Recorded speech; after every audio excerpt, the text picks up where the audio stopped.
The following is an AI radio TV news feature. Headline: Fairies weren't always cute, they used to drink human blood and kidnap children. Byline: Sam George. Lead: Forget about Tinker Bell. Story: When most people think about fairies, they perhaps picture the sparkling Tinker Bell from Peter Pan or the other heartwarming and cute fairies and fairy godmothers that populate many Disney movies and children's cartoons.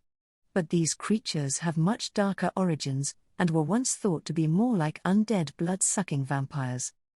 In The Secret Commonwealth of Elves, Fauns and Fairies, 1682, folklorist Robert Kirk argued that fairies are the dead, or of a middle nature betwixt man and angels.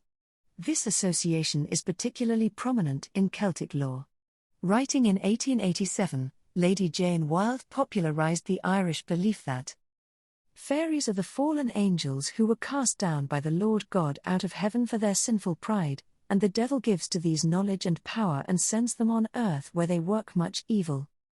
At first sight, the current innocent idea of fairyland seems as far away from the shadowy realms of the dead, and yet there are many resemblances between them. Despite their wands and glitter, fairies have a dark history and surprisingly gothic credentials. So why did we lose our fear of fairies, and how did they come to be associated with childhood? How fairies lost their bite. When J.M. Barrie's Peter Pan debuted in the early 1900s, it was widely believed in society at that time that fairies were inhabited a shadowy spirit world. Fascinated by angels, ghosts and vampires, Victorians, subsequently Edwardians, increasingly saw fairies as the souls of the dead. Rather than dispelling fairies, the First World War and the loss of many loved ones heightened a belief in airy spirits and occult methods of communicating with them. However, due to Peter Pan's great success and the prominent pixie character of Tinker Bell, the creatures would eventually lose their malevolence as they became confined to the nursery. Barrie famously equated the origin of fairies with children. When the first baby laughed, its laugh broke into 1,000 pieces. That was the beginning of fairies. This is far from the malevolent fairies and their shadowy history in folklore. In these stories they steal children, drive people insane, blight cattle and crops, and drink human blood. Barrie, of course, was aware of their dark side. Despite the fairy dust and glamour, Tinker Bell is dangerous and vengeful like a deadly fairy temptress. At one point in the story, she even threatens to kill Wendy.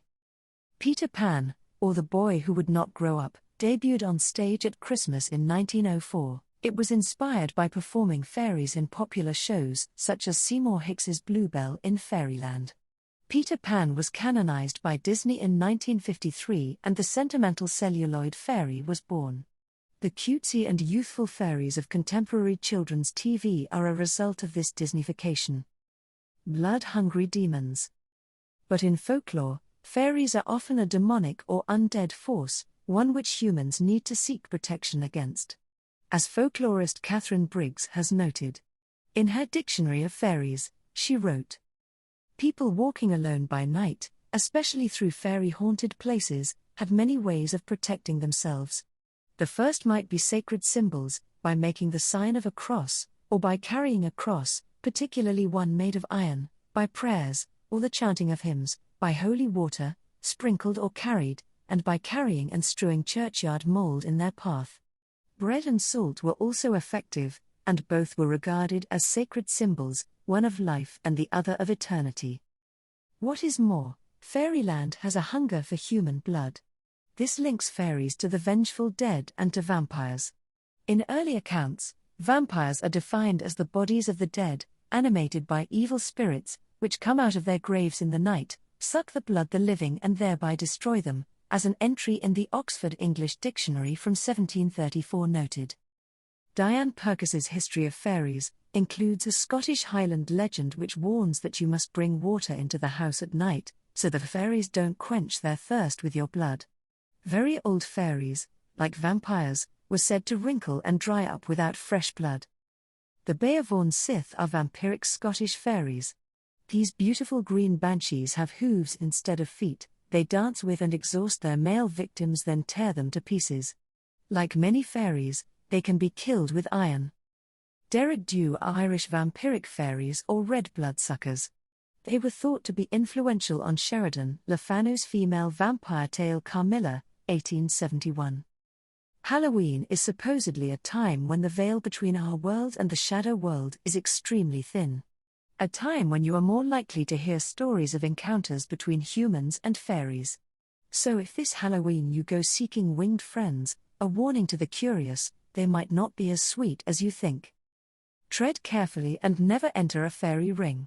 Circles of mushrooms, they are believed to have been created by fairies dancing in rounds.